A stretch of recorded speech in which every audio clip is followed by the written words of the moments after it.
Hey everyone, welcome back to Mind Spine Tutorials. So now we are starting with the 91st question. इससे पहले already हमने 3 parts देख लिए हैं animal kingdom के and this is the 4th part which you are watching right now. So let's get started. 91st question में statement है कि जो हाइड्रा रहता है उसमें waste material of food digestion and nitrogenous waste material are removed respectively from. जो nitrogenous waste होता है और ऐसा वेस्ट मटेरियल जो कि फूड डाइजेशन से बना हो, तो ये दो तरह के जो वेस्ट मटेरियल है हाइड्रा में किस तरह से रिमूव होते हैं. माउथ और माउथ के थ्रू, यानी माउथ से ही फूड वाला जो वेस्ट मटेरियल है वो भी वहां से जाएगा और नाइट्रोजनस वेस्ट मटेरियल वो भी माउथ से जाएगा. या फिर body wall, mouth and body wall, mouth and tentacles. बहुत इंटरेस्टिंग क्वेश्चन है. सही आंसर है इसका माउथ एंड बॉडी वॉल. ये आपको लर्न करना रहेगा. हाइड्रा जो रहती है उसमें जो इनडाइजेस्टिबल रेसिड्यूज रहते हैं, यानी कि ऐसा डाइजेशन के बाद जो वेस्ट मटेरियल्स बाकी रह जाते हैं उनको माउथ के थ्रू बाहर किया जाता है. For there is no anus, क्योंकि वहाँ पर कोई एनस नहीं होती, तो माउथ के थ्रू ही वहाँ पर इजेशन या फिर एक्सक्रीशन होता है. और इजेशन जो होता है अगर हम देखें तो एक सडन स्क्वाट की तरह थ्रू होता है, जिसमें मस्कुलर कॉन्ट्रेक्शन होता है उसकी बॉडी में, जिससे कि जितने भी डेब्रीज उसकी बॉडी में बने होते हैं वो एक डिस्टेंस पे, यानी फॉर एग्जांपल यहाँ पर हाइड्रा है, हाइड्रा का मुंह यहाँ पर है, तो यहाँ से दूर की तरफ वहाँ पर वेस्ट मटेरियल को वो थ्रो करता है, डेब्रीज को. और हाइड्रा के अंदर कोई ब्लड या फिर ब्लड वेसल्स नहीं होते, कोई ऑर्गन्स नहीं होते एक्सक्रीशन के लिए, तो इसके लिए से माउथ ही एक ऑप्शन रह जाता है. और उसकी जो बॉडी वॉल है वो भी बहुत ज़्यादा थिन होती है और सर्कुलेशन जो होता है वाटर का रहता है, उसके अंदर गैस्ट्रोवेस्कुलर कैविटी रहती है. तो जितने भी सेल्स होते हैं उसकी बॉडी के वो पूरी तरह से एक्सपोज रहते हैं सराउंडिंग वाटर को. इसी वजह से जो एक्सक्रीशन होता है नाइट्रोजनस वेस्ट का या फिर उस मैटर का, तो और ये भी बता देती हूँ अमोनिया इनमें ज़्यादातर मेनली रहता है. तो इसका जो एक्सक्रीशन होगा वो डायरेक्टली डिफ्यूजन के थ्रू हो जाता है सेल मेम्ब्रेन्स की आउटसाइड वॉल में. तो वो बॉडी वॉल इसका सही आंसर है. क्लीवेज इन मैमल्स इज, जो क्लीवेज मैमल्स में होता है वो कैसा होता है, holoblastic equal, holoblastic unequal, superficial, discoidal. B option यहाँ पर सही है. होलोब्लास्टिक अनइक्वल जो डिवीजन होता है वो मैमल्स में देखने को मिलता है. जो क्लीवेज रहता है मैमल्स में वो होलोब्लास्टिक अनइक्वल रहता है. मैमल्स यहाँ पर माइक्रोलेसिथल एग वाले होते हैं, माइक्रोलेसिथल मैंने कहा है. और इनमें होलोब्लास्टिक क्लीवेज जब होता है तो जो सेगमेंटेशन लाइन रहती है वो पूरे एंटायर एग से पास होती है. फॉर एग्जाम्पल ये एग है तो सेगमेंटेशन लाइन पूरे इसको क्रॉस करते हुए पार करेगी अपने आप को. और इससे जो एग है वो दो भागों में डिवाइड हो जाता है. जो एग्स रहते हैं माइक्रोलेसिथल रहते हैं तो would expect the first cleavage will produce 2 equal blastomeres, क्योंकि अगर माइक्रोलेसिथल एग है तो ये जो दो एग्स बने वो इक्वल साइज के बनेंगे, जनरली इक्वल ब्लास्टोमेर्स के बनेंगे.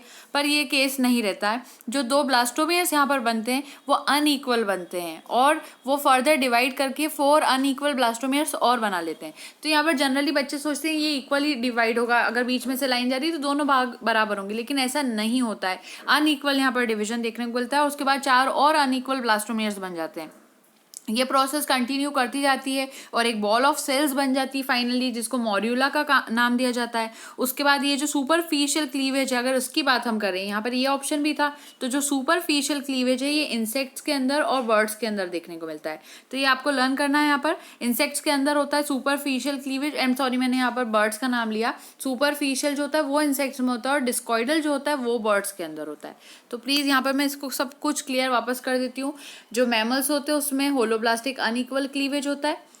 लोगों को ऐसा लगता है कि सेगमेंटेशन लाइन जाएगी तो माइक्रोलेसिथल एग है 2 इक्वल में हो जाएगा, ऐसा नहीं होता, बल्कि वो अनइक्वल में होता है. धीरे धीरे वो 4 ब्लास्टोमेर्स बना लेते हैं, वो भी अनइक्वल रहते हैं, बाद में वो एक मॉड्यूला बना लेता है. सुपरफिशियल की बात की हमने, वो इंसेक्ट्स में होता है. जितने भी इंसेक्ट्स होंगे उनमें सुपरफिशियल होगा. और डिस्कॉइडल किन में होता है, डिस्कॉइडल होता है बर्ड्स के अंदर. तो ये आपको लर्न करना है यहाँ पर. 93. Which of the following animals have scattered cells with cell tissue grade organization? ऐसा इनमें से कौन सा एनिमल है जिसमें scattered cells पाए जाते हैं और कैसा organisation, cell tissue grade organisation पाया जाता है. आपके ऑप्शंस है स्पॉन्ज, लिवर फ्लूक, हाइड्रा या फिर एस्केरिस. तो सही आंसर है यहाँ पर बी ऑप्शन है हाइड्रा. हाइड्रा जो रहता है इसमें टिश्यू लेवल ऑफ ऑर्गेनाइजेशन रहता है और इसकी बॉडी मल्टी सेल्यूलर होती है. इसके अंदर सेल्स जो रहते हैं वो 2 डिस्टिंक्ट लेयर से मिलकर बने होते हैं और इसमें टिश्यूज ऑफ स्पेशलाइज्ड सेल्स पाए जाते हैं. स्पॉन्जेस की बात करते हैं अगर, तो वो cellular level of organisation show करते हैं. लिवर फ्लूक और एस्केरिस की बात करें तो वो organ system level of organisation show करते हैं. इसलिए सही आंसर यहाँ पर हाइड्रा था, क्योंकि वो ही टिश्यू लेवल शो कर रहा है. Similarity in Ascaris lumbricoids and Anopheles stephensi is, Ascaris और एनोफिलिस की सिमिलरिटी क्या हो सकती है? Sexual dimorphism, metamerism, anaerobic respiration, endoparasitism. तो सही आंसर है यहाँ पर ए ऑप्शन, सेक्सुअल डायमॉर्फिज्म। इनके अंदर यही सिमिलरिटी देखने को मिल सकती है क्योंकि इन दोनों में जो सेक्स रहेंगे यानी कि फीमेल और मेल जो रहेंगे वो दोनों अलग से दिखाई दे जाते हैं, तो ये सेक्सुअल डायमॉर्फिज्म कहलाता है और सेम स्पीशीज में देखने को मिल जाता है। और जो सेक्सेस एस्केरिस के रहते हैं वो पूरी तरह से सेपरेट रहते हैं, उनमें सेक्सुअल डायमॉर्फिज्म बहुत वेल डिफाइंड रहता है। इसको थोड़ा सा ड्रॉ करके यहाँ एक्सप्लेन कर देती हूँ। तो ये जो छोटा साइज है तो मेल का रहेगा और यहाँ जो बड़ा साइज है वो फीमेल का रहेगा। तो ये मेल रहता है, ये एस्केरिस हम ड्रॉ कर रहे हैं। तो एस्केरिस का फीमेल जो रहता है वो बड़ी रहती है और जो मेल रहता है वो छोटा रहता है। इन दोनों में रिकर्व्ड टेल रहती है pre and post anal papillae की तरफ, और एक क्लोएका और पेयर ऑफ स्पाइक्यूल्स जो रहते हैं और पीनियल सीटे जो रहते हैं वो पाए जाते हैं।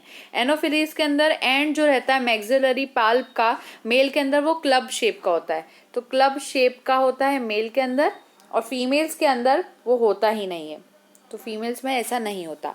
सो ये वाली चीज़ें आपको लर्न करना है। मैक्सिलरी पाल्प का डिफरेंस है उनमें और इधर, तो दोनों के अंदर ये है कि आप मेल और फीमेल को इजीली अपनी अपनी स्पीशीज़ में डिफ्रेंशिएट कर सकते हैं, इसलिए ये वाला इनमें सिमिलरिटी है, बाकी चीज़ें तो इनमें मैच नहीं कर सकती।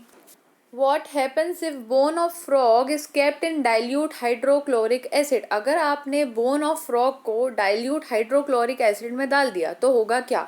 It will become flexible, वो flexible हो जाएगी, वो black हो जाएगी, वो pieces में टूट जाएगी या फिर वो shrink कर जाएगी।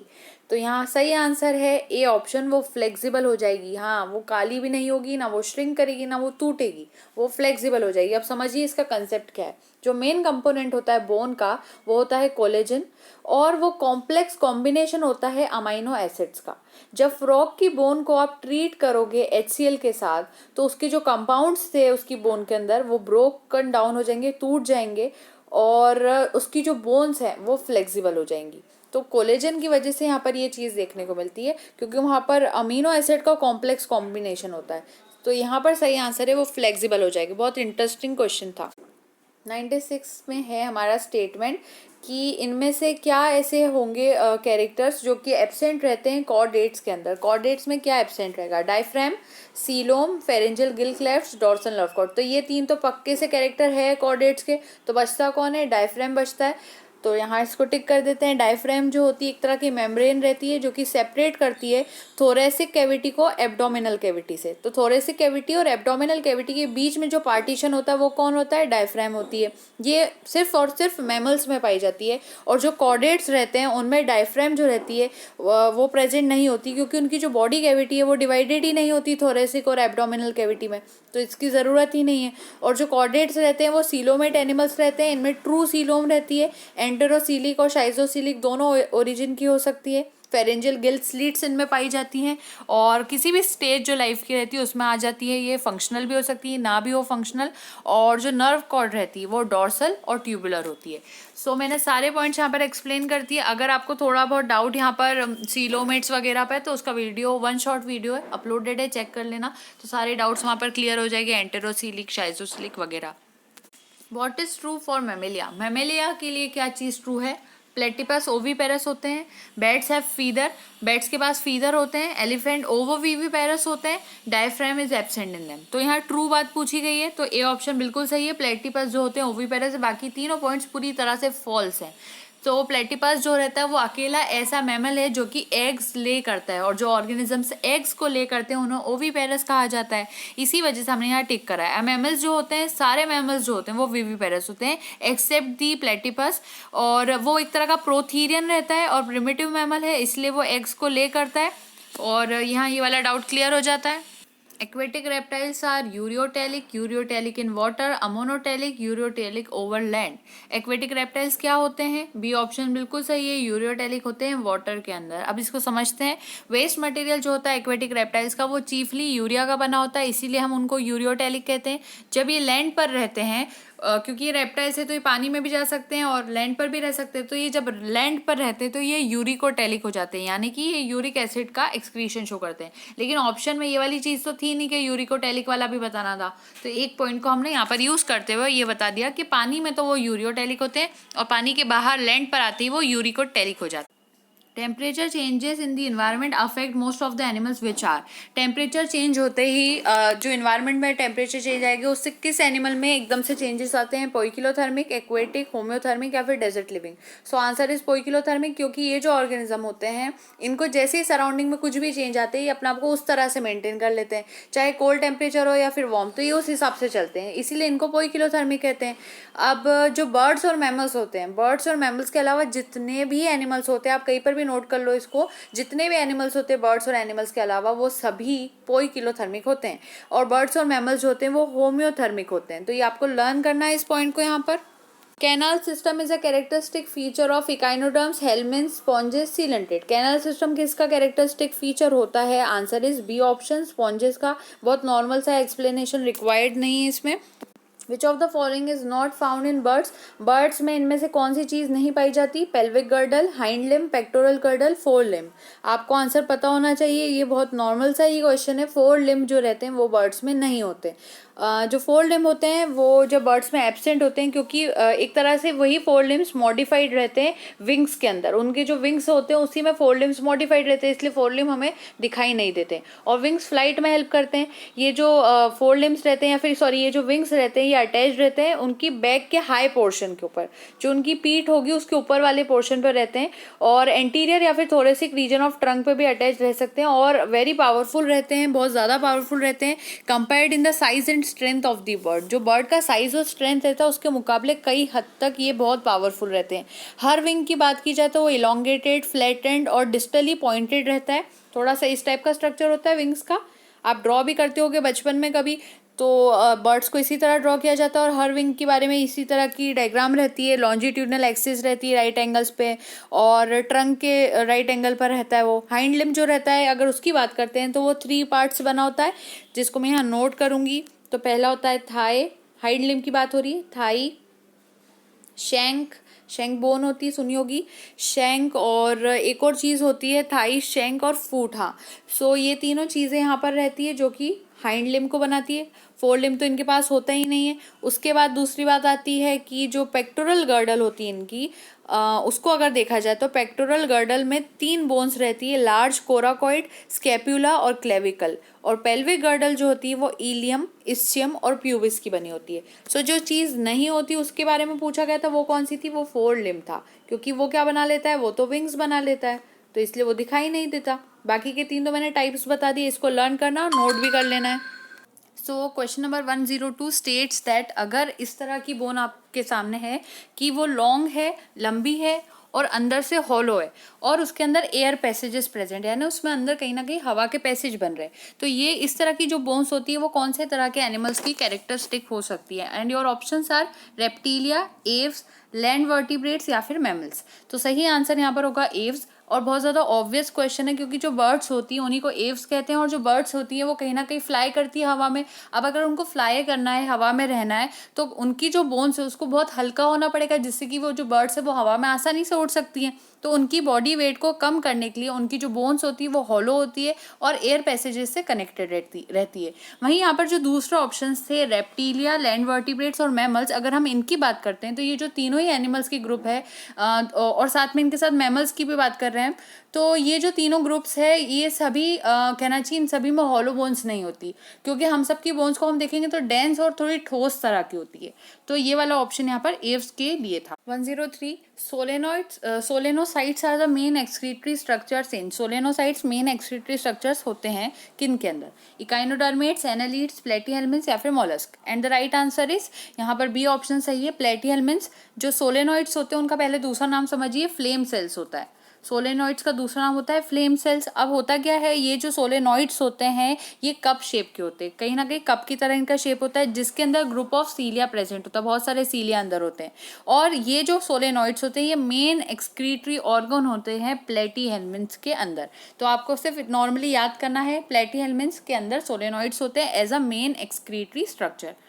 104 most appropriate term to describe the life cycle of Obelia is. Obelia की लाइफ साइकिल को आपको डिस्क्राइब करना है तो सबसे सही टर्मिनोलॉजी क्या होगी? मेटामॉर्फोसिस, नियोटेनी, मेटाजेनेसिस या फिर ऑल ऑफ दीज। तो यहाँ पर सही आंसर है सी ऑप्शन, मेटाजेनेसिस।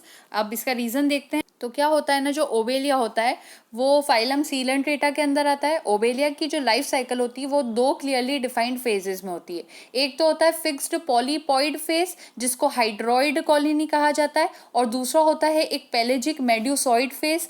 अब जो हाइड्रॉइड कॉलोनी थी यानी जो पहला फेज था उसके अंदर कोई भी गोनाइड्स प्रेजेंट नहीं होते, यानी कि अगर वहाँ पर गोनाइड्स नहीं है, रिप्रोडक्टिव ऑर्गन प्रॉपर वे में नहीं है, तो ये जो ऑर्गेनिज्म है वो रिप्रोड्यूस कैसे करेंगे, एसेक्सुअल बडिंग के थ्रू करेंगे, यानी सेक्सुअल रिप्रोडक्शन यहाँ पर नहीं हो सकता, और फिर एसेक्सुअल बडिंग से ये मेड्यूसे को बनाते हैं। वहीं जो अगर दूसरा वाला फेज है जहाँ पर जो कहना चाहिए हमने नाम दिया था पेलेजिक मेड्यूसॉइड फेज, उसमें क्या होता है, मेड्यूसे जो रहते हैं वो रिप्रोड्यूस करते हैं, और वो भी एक्सक्लूसिवली बाय सेक्सुअल मेथड। अब यहाँ पर सेक्सुअल मेथड के थ्रू रिप्रोडक्शन होता है, यानी कि यहाँ पर ओवम और स्पर्म दोनों ही इन्वॉल्व रहेंगे, और उसके बाद वो क्या बनाते हैं, न्यू हाइड्रॉइड कॉलोनीज को बनाते हैं। ये जो फैक्ट है वो अपेरेंटली ऐसा दिखता है जैसे कि एक नया राइज हो रहा है idea of alternation of generation का, जैसे कि एक अल्टरनेशन ऑफ जनरेशन होता है उसी तरह से उसको थोड़ा उभारता हुआ एक नया आइडिया यहाँ पर आ रहा है, और इसको टर्मिनोलॉजी जो दी जाती है वो कहलाता है मेटाजेनेसिस। तो मैंने पूरा मेटाजेनेसिस यहाँ पे शॉर्ट वर्ड्स में आपको क्लियर कर दिया है, एंड मैं यहाँ पर बहुत ज़्यादा नोट नहीं करती हूँ, तो आप लोग यहाँ पर आपकी कॉपीज़ में नोट कर सकते हैं लेकिन उन चीज़ों को। The lower jaw in mammals is made up of, जो लोअर जॉ होता है मैमल्स का वो किससे बना होता है, डेंटरी, एंगुलर्स, मैक्सिल्स या फिर मैंडिबल। तो सही आंसर यहाँ पर डेंट्री है। जो लोअर जॉ रहता है वो डेंट्री से बना होता है। डेंट्री एक तरह की मेम्ब्रेन बोन होती है जो कि लोअर जॉ ऑफ वर्टिब्रेट्स में पाई जाती है। ये टीथ को सपोर्ट करती है, दांतों को सपोर्ट करने का काम होता है। मैमल्स के अंदर जो डेंट्री होती है वो अकेली ऐसी बोन होती है जो कि लोअर जॉ में प्रेजेंट होती है। डेंट्री बोन थोड़ी सी छोटी होती है कॉमा शेप्ड बोन से। सो आपको ये सारी चीज़ें डेंट्री के लिए ज़रूरी थी। 106 को देखते हैं। Which one of the following cells found in testes of rabbit secretes male hormone.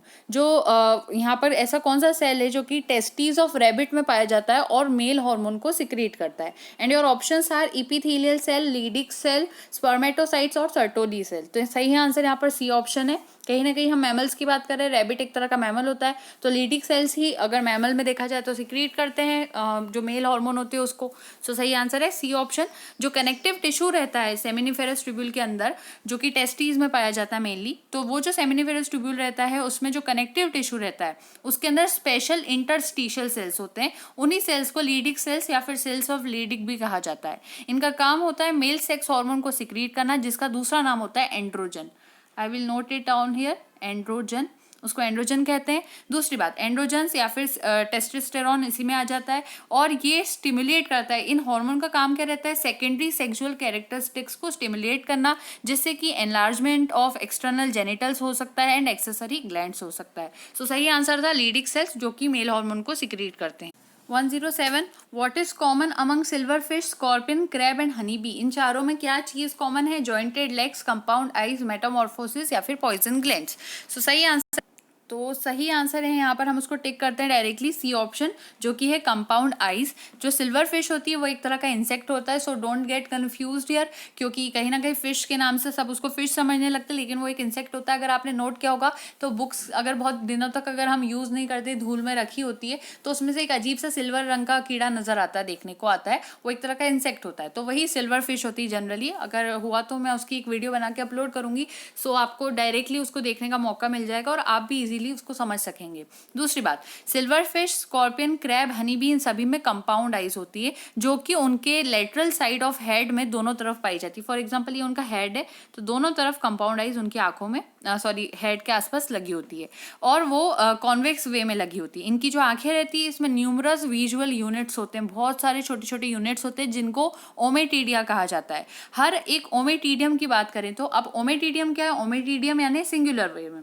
और अगर मैं ओमेटिडिया बोल रही हूँ यानी बहुत सारे ओमेटिडिया की बात कर रही हूँ तो वो प्लूरल वे में हो जाएगा। सो सारे जो ओमेटिडिया का एक ओमेटिडियम को अगर देखते हैं, अगर एक ओमेटिडियम को देखेंगे तो उसमें एक आउटर क्यूटिकल होता है जो कि लेंस को कवर करता है, जिसके अंदर 6 से 8 रेटिनल सेल्स होते हैं, और वो जो 6 से 8 रेटिनल सेल्स होते हैं वो क्या करते हैं, लाइट सेंसिटिव रेबडोम को, यहाँ हम नोट करेंगे RHABDOM,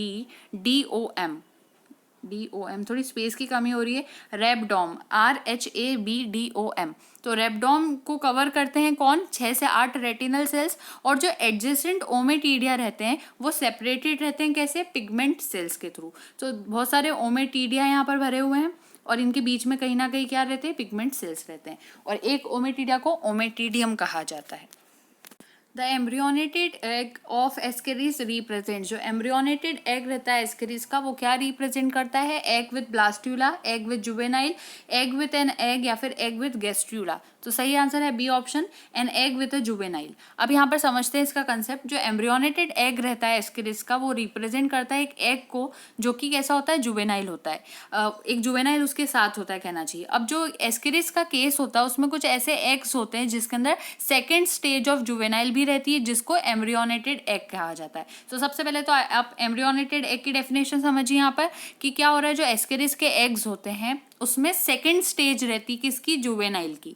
तो जुवेनाइल जनरली यंग वंस को कहा जाता है, तो यंग वंस की जो सेकेंड स्टेज है वो एम्ब्रियोनेटेड एग कहलाती है। और ये जो स्टेज रहती है वो इन्फेक्टिव रहती है ह्यूमन होस्ट को लेकर, यानी इस स्टेज पर वो ह्यूमंस को इन्फेक्ट कर सकते हैं, कौन, एस्केरिस कर सकते हैं। और जब सूटेबल कंडीशंस आती है टेम्परेचर और मॉइस्चर की, तो ये जो एग्स होते हैं वो सर्वाइव कर लेते हैं 5 से लेकर 6 साल तक सॉइल के अंदर। तो अगर इनको सूटेबल कंडीशंस मिल जाएगी तो इनका जो कहना चाहिए एक पीरियड रहता है संभल के रहने का पीरियड हम कह सकते हैं, वो कितना हो सकता है, 5 से 6 साल तक भी हो सकता है। तो ये सारी डेफिनेशन थी जो यहाँ पर जरूरी थी। विच of the following statements is without exception for sponges, इनमें से ऐसा कौन सा स्टेटमेंट है जो कि बिना किसी एक्सेप्शन का है और किसके लिए, स्पॉन्जेस के लिए। And your options are, they all have calcareous spicules, सभी के अंदर कैलकेरियस स्पाइक्यूल्स पाए जाते हैं। They have high regenerative power, सब में हाई रीजनरेटिव पावर होती है। They are found only in marine water, ये सभी सिर्फ जो सॉल्टी वाटर होता है उसमें पाए जाते हैं। या फिर they all are radially symmetrical.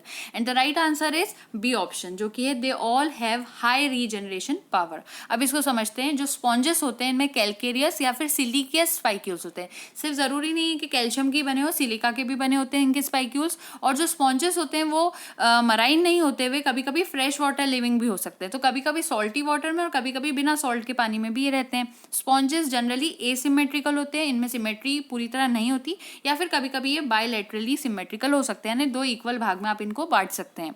इसके अलावा इनमें रेडियली सिमेट्रिकल भी कभी कभी कुछ हद तक पाए जाते हैं। ये जो कैरेक्टर्स हैं ये बिना किसी एक्सेप्शन के होते हैं, और जो कैरेक्टर्स यहाँ पर विदाउट एक्सेप्शन के बिल्कुल रहते हैं वो कहलाते हैं रीजनरेटिव पावर ऑफ स्पॉन्जेस।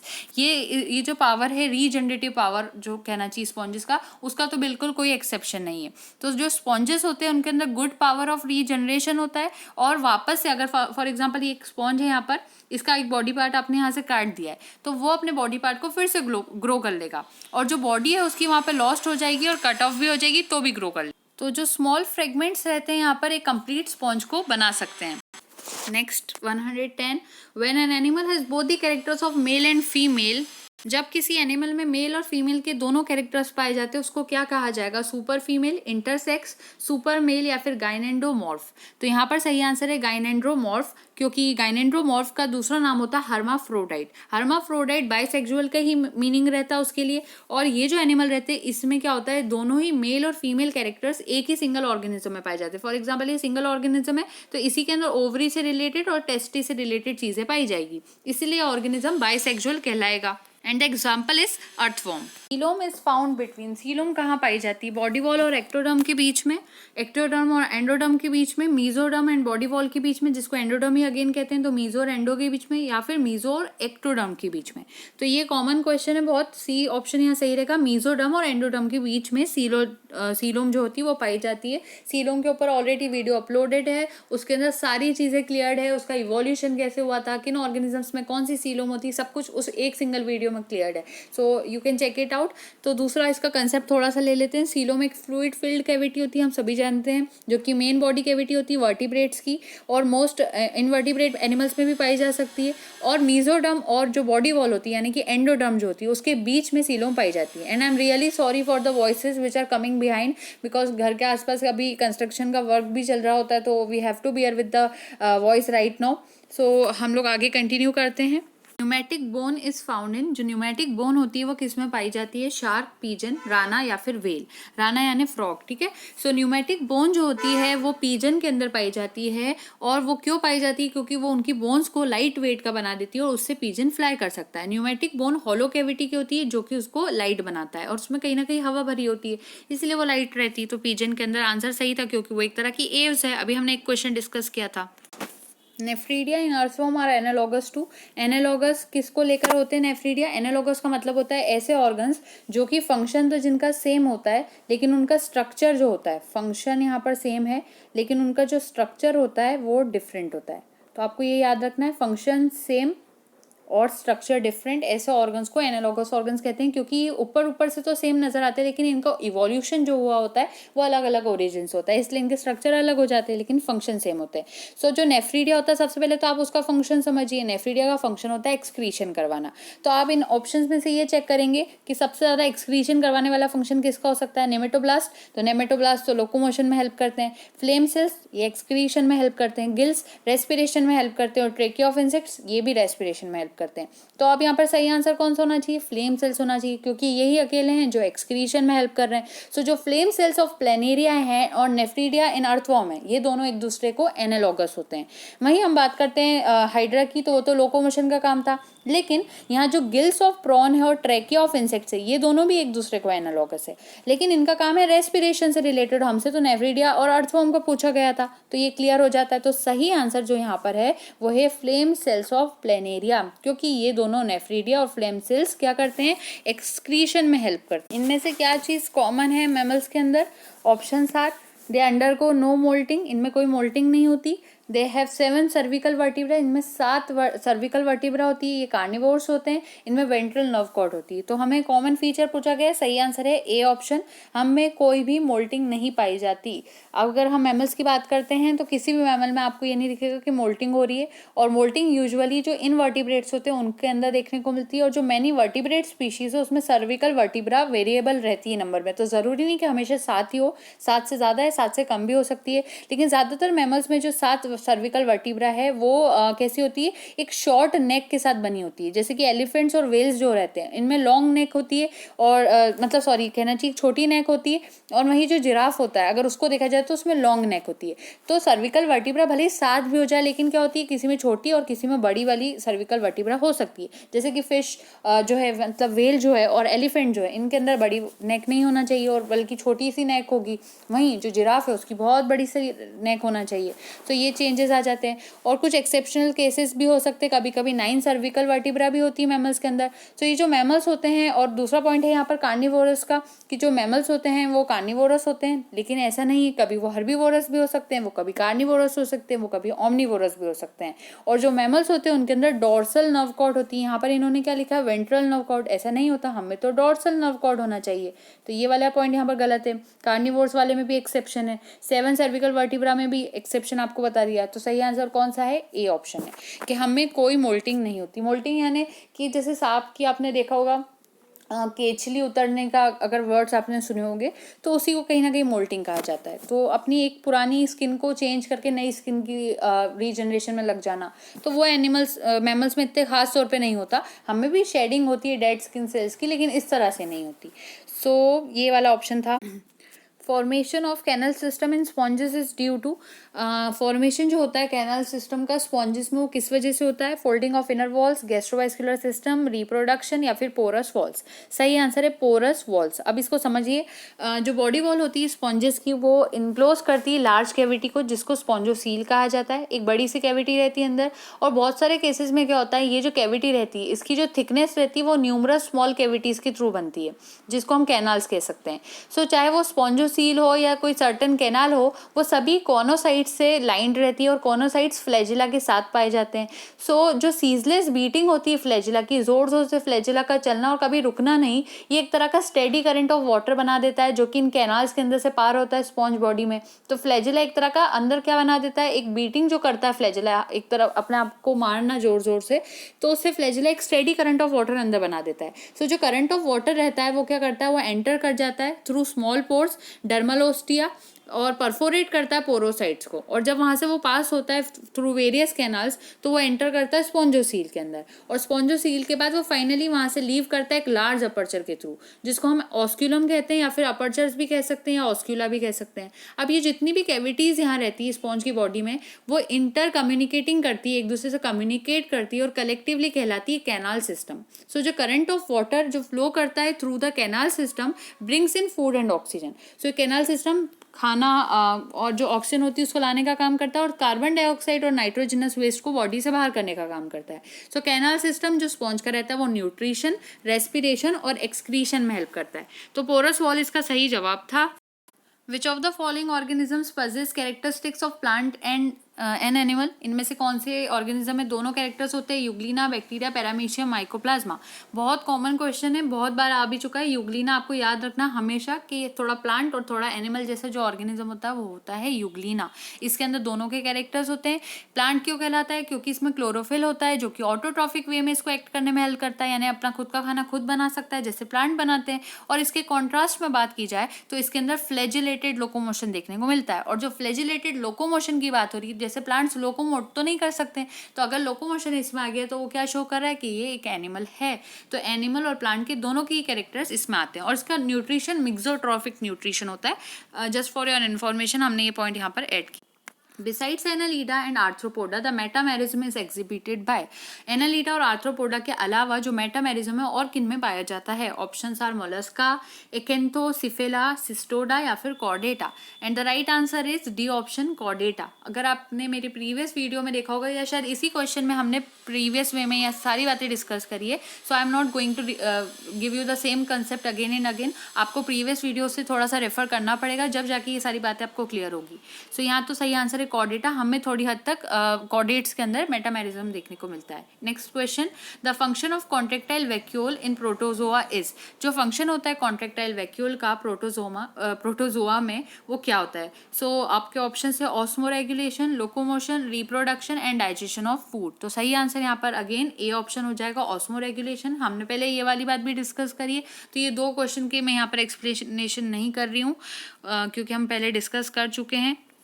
तो organisms attached to the substratum generally possesses. ऐसे ऑर्गेनिज्म जो कि सबस्ट्रेटम से जुड़े हुए होते हैं उनमें क्या चीज़ होती है? Only single opening of digestive canal, cilia on the surface to create water current, radial symmetry, asymmetrical body. सही आंसर है सी ऑप्शन, रेडियल सिमेट्री।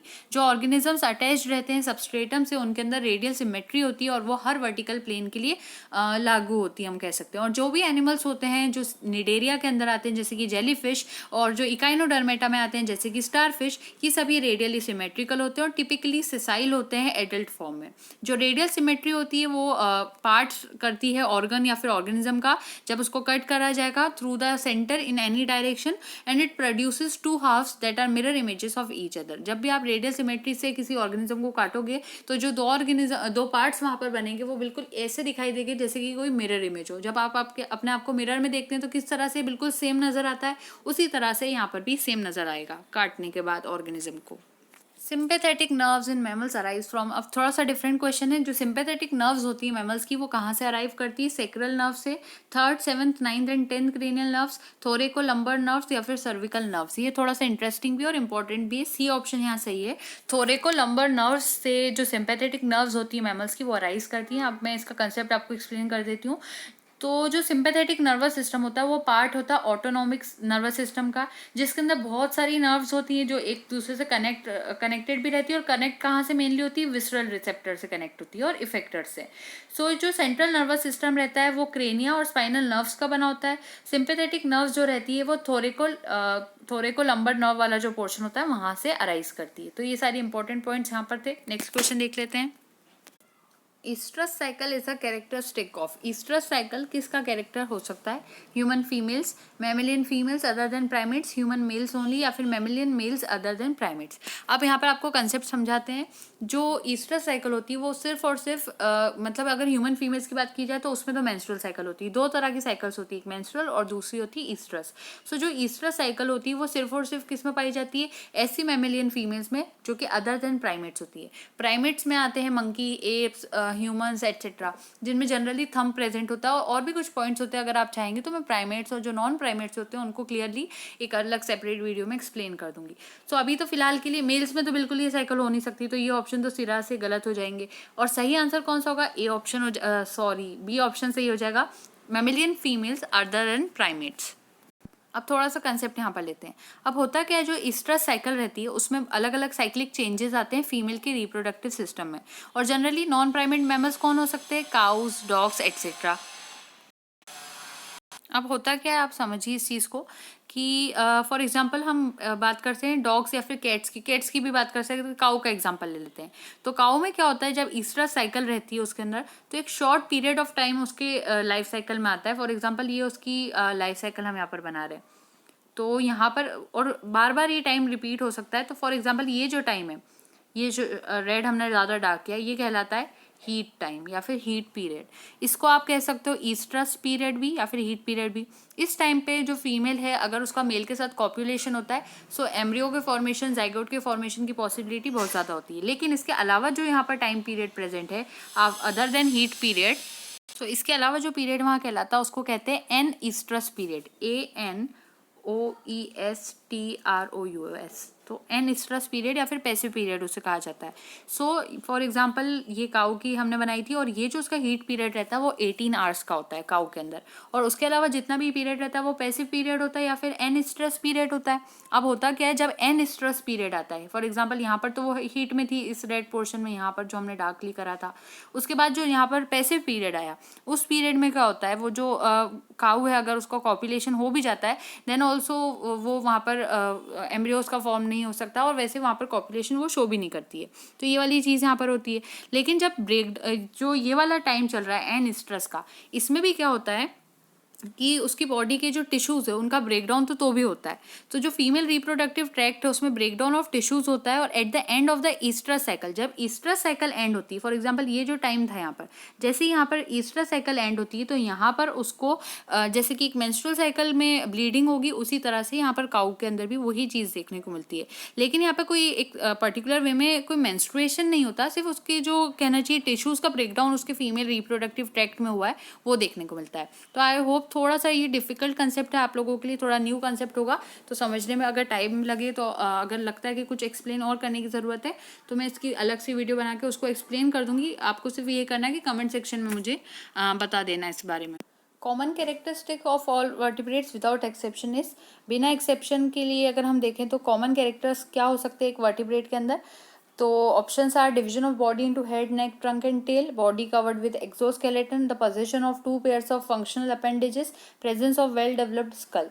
सही आंसर यहाँ पर डी ऑप्शन हो जाएगा, presence of well developed skull. अब यहाँ पर इसको समझते हैं, जो सब फाइलम वर्टिब्रेटा होते हैं या फिर क्रेनिएटा जो होते हैं, इनके अंदर well developed central nervous system होता है जो कि ब्रेन और स्पाइनल कॉर्ड में डिफरेंशिएटेड होता है। ब्रेन को प्रोटेक्ट करने के लिए एक ब्रेन बॉक्स प्रेजेंट होता है जिसको क्रेनियम कहा जाता है, और क्रेनियम जिनमें पाई जाती है ऐसे ऑर्गेनिज्म कहलाते हैं क्रेनिएटा। सो यहाँ पर कॉमन कैरेक्टर पूछा गया था सारे वर्टिब्रेट्स का जो कि विदाउट एक्सेप्शन हो। सो जो presence of well developed skull होता है वो यहाँ सही आंसर था। On the special characters of coelenterata, only the occurrence of polymorphism, hermaphroditism, flame cells या फिर नेमेटोसिस्ट।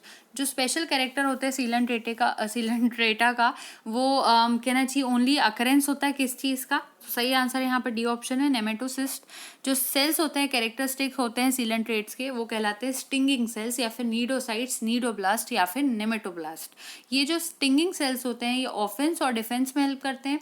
स्टिंगिंग सेल्स जो होते हैं जब उनको डिस्चार्ज किया जाता है, उनका जो डिस्चार्ज रहता है वो एक सेक लाइक स्ट्रक्चर के वे में निकलता है। सो जो नीड या फिर नीडोसिस्ट या फिर नेमेटोसिस्ट होता है वो लॉन्ग थ्रेड ट्यूब होती है जो कि कॉइल कर जाती है प्रे के आसपास और उसको अटैच कर देती है या फिर उसमें इंजेक्ट हो जाती है या उसमें एक टॉक्सिन को इंजेक्ट कर देती है जिसको हिप्नोटॉक्सिन कहा जाता है, जो कि उसके प्रे को पैरालाइज कर देता है। तो पैरालाइज करने के लिए वो इस तरह की चीज़ें परफॉर्म करता है। एक डायग्राम बनाती हूँ उससे और ज़्यादा क्लियरली आपको बात समझ में आ जाएगी। तो होता क्या, फॉर एग्जाम्पल ये कुछ सीलेंट्रेटा का जनरल वे में हम डायग्राम बना रहे हैं। तो ये यहाँ से इसकी कहना चाहिए ये निकल रहा है। अब इसको समझते हैं, थ्रेड ट्यूब जो कह रहे हैं। अब यहाँ पर क्या होता है, कुछ स्पाइन्स लगे होते हैं, ये तो स्पाइन्स बना है हमने। उसके बाद यहाँ पर कहीं स्टाइलेट होता है, स्टाइलेट, यहाँ पर ऊपर स्पाइन का वर्ड था, यहाँ स्टाइलेट का वर्ड है। फिर उसके बाद यहाँ पर कुछ नीडोसिल होती है। फिर नीचे की तरफ उसके कुछ रिफ्रेक्टाइल रॉड होते हैं, ये रिफ्रेक्टाइल रॉड है, यहाँ पर आर आर लिख रहे हैं इसको। फिर यहाँ लेसो भी होता है, एक लेसो। उसके बाद अंदर ही अंदर कहीं ना कहीं एक न्यूक्लियस पाया जाता है, न्यूक्लियस। और फिर मैं एक काम करती हूँ, आपको इसका ओरिजिनल डायग्राम शो करती हूँ नेट पर से, तो ज़्यादा क्लियर हो जाएगा। तो कुछ इस तरह से इसका डायग्राम दिखता है नीडोब्लास्ट का डिस्चार्ज के लिए। यहाँ स्पाइन है, स्टाइलेट है, नीडोसिल है, रिफ्रेक्टाइल रॉड है, लेसो, फिर साइटोप्लाज्म, कॉन्ट्रेक्टाइल फिब्रिल है, ओपर्क्यूलम कैप्सूल है, और यहाँ से थ्रेड ट्यूब है, और यहाँ से ये निकल रहा है इसका ये। तो ये जो चीज़ है यहाँ पर, वो कहीं ना कहीं नीडोब्लास्ट का डिस्चार्ज करती है, और उससे ऑर्गेनिज्म में वो एक तरह का हिप्नोटॉक्सिन डालते हैं, जिससे जो उनका सामने का शिकार होता है वो पैरालाइज हो जाता है और फिर वो मूवमेंट नहीं कर पाता है। 124 radial symmetry is usually exhibited in animals which are attached to substratum, have opening of alimentary canal, live in water, ciliary mode of feeding। पहले भी डिस्कस कर चुके हैं, रेडियल सिमेट्री ऐसे एनिमल्स में पाई जाती है जो कि कहीं ना कहीं सबस्ट्रेटम से अटैच्ड रहते हैं। सो ए ऑप्शन सही है। 125 देखते हैं, which of the following is an example of Platyhelminthes. Platyhelminthes का कौन सा एग्जाम्पल होगा? Plasmodium, Trypanosoma, Schistosoma, Wuchereria. सही आंसर है B option, Schistosoma. Platyhelminthes soft और डॉर्सोवेंट्रली फ्लैटेंड बॉडी वाले ऑर्गेनिजम्स होते हैं, इनमें बायलैटरल सिमेट्री होती है। प्लाज्मोडियम और ट्रिप्नोसोमा जो होते हैं वो फाइलम प्रोटोजोआ में आते हैं। वोकेरिया जो होता है वो फाइलम एस के हेल्मिन्थ्स में आता है। तो सही आंसर जो बचता है वो कौन सा हो जाता है? बी ऑप्शन हो जाता है, शाइजोटोस्टोमा। सोमा, सॉरी, स्टोमा नहीं होगा, सोमा होगा। मैं ध्यान नहीं था मेरा, लेकिन आपको नोट करना है इन बातों को। Following organism point out a completely non parasitic form. इनमें से नॉन पैरासिटिक फॉर्म कौन सा होगा? ऑप्शन से टेपवॉर्म, सी एनिमोन, मॉस्किटो या फिर लीच। तो सही आंसर है सी ऑप्शन, सी एनिमोन। वो जो ऑर्गेनिज्म है वो नॉन पैरासिटिक होता है। सी एनिमोन पूरी तरह से नॉन पैरासिटिक होता है, और ये एग्जाम्पल शो करता है म्यूचुअलिज्म का। सी एनिमोन अपने आप को हर्मिट क्रैब के साथ अटैच कर लेता है। एनिमोन अपना नरिशमेंट जो स्क्रेप्स ऑफ फूड लेफ्ट रह जाते हैं क्रैब के थ्रू, उनसे ऑब्टेन करता है, और फिर एक जगह से दूसरी जगह में क्रैब को मूव करने के साथ साथ वो भी खुद भी मूव करता है, उसको हेल्प भी कर देता है। क्रैब जो रहता है वो प्रोटेक्टेड रहता है स्टिंगिंग सेल्स के through, tentacles of C anemone से। और जो मॉस्किटो और लीच होते हैं यहाँ पर, वो तो पैरासाइट्स है एनिमल के, जो उनके ब्लड पर फीड करते हैं। और जो टेप फॉर्म है यहाँ पर, वो ह्यूमन का गट पैरासाइट होता है। तो सही आंसर तो सी एनिमोन था, और उसका म्यूचुअलिज्म के अंदर ऑप्शन आता है। Tube feet are the characteristic structures of starfish, crayfish, jellyfish, cuttlefish. Tube feet सिर्फ स्टारफिश में पाया जाता है, आपको उसके लिए याद करने की जरूरत नहीं, एक बार आपको दिमाग में इसको बिठा लेना है कि ट्यूब फीट स्टारफिश में आता है। स्टारफिश फाइलम इकाइनोडर्मेटा में आती है। इनके अंदर वेल डेवलप्ड ट्यूब फीट होते हैं, लोकोमोशन में हेल्प करते हैं tube feet. Tube feet generally protrude out करते हैं स्पेशल रेडियल एरिया से, जिसको एम्ब्यूलेक्रा कहा जाता है। ये एक्सटेंडेड रहते हैं और रिट्रैक्टेड रहते हैं वेरियस वेरिएशंस के through, hydraulic pressures of fluid के थ्रू जो इनमें भरे होते हैं, और जो कॉन्ट्रेक्शंस होते हैं इनके अंदर मसल्स के थ्रू होते हैं। बहुत नॉर्मल सा था। कटल फिश की भी बात कर ही लेते हैं। जो कटल फिश रहती है वो फाइलम मोलस्का में आती है और वो स्विम करती है। क्रे फिश जो होती है फाइलम आर्थ्रोपोडा में आती है, जो कि लोकोमोशन में हेल्प करती, लोकोमोशन काम करता है उसके जॉइंटेड अपेंडेजेस के थ्रू। और जो जेली फिश होती है वो फाइलम नीडेरिया में आती है, जो कि स्विमिंग करती है। तो ये सारी चीज़ें यहाँ पर आ जाएगी, और सही आंसर आपको पता चल गया है, स्टार फिश है। 2 examples in which nitrogenous waste are excreted from body in the form of uric acid are। 2 ऐसे एग्जाम्पल बताइए जिसमें जो नाइट्रोजनस वेस्ट है वो यूरिक एसिड के फॉर्म में एक्सक्रीट आउट होते हैं। ऑप्शन है birds, lizard, frogs, cartilaginous fish, insects, bony fish, mammals, mollusc. तो ए ऑप्शन सही है, birds and lizards. Birds and lizards uricotelic होती है, यानी यूरिक एसिड को सिक्रीट करती है, एक्सक्रीट करती है, सॉरी कहना चाहिए। यूरिकोटेलिक ऐसे एनिमल्स होते हैं जिसमें नाइट्रोजनस वेस्ट यूरिक एसिड के फॉर्म में एक्सक्रीट होता है। ये इनसॉल्यूबल रहता है पानी के अंदर, इसके अंदर पानी की कोई रिक्वायरमेंट नहीं होती कि इसका एलिमिनेशन हो।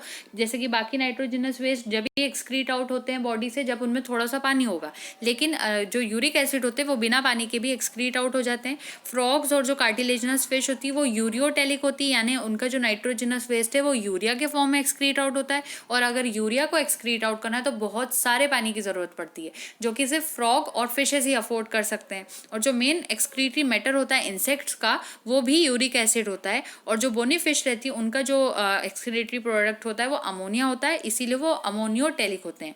मॉलस्क भी अमोनियोटेलिक या फिर यूरिकोटेलिक हो सकते हैं। और मैमल्स जो रहते हैं वो यूरियोटेलिक होते हैं, यानी हमारा भी अगर ह्यूमंस की बात की जाए तो एक्सक्रीटरी मैटर यूरिया का ही बना हुआ होता है। तो ये सारे पॉइंट्स पार्ट्स हमने यहाँ पर इंक्लूड कर लिए। नेक्स्ट देखते हैं। आज हमने बहुत सारे क्वेश्चंस ऑलरेडी कर लिए हैं, हम लोग नेक्स्ट वीडियो सेगमेंट में आगे कंटिन्यू करेंगे। सो हम 129 क्वेश्चन पे आज स्टॉप करते हैं एंड थोड़े ही दिनों में 1-2 दिन में हम लोग नेक्स्ट क्वेश्चन के ऊपर से कंटिन्यू करेंगे, यानी कि 129 से।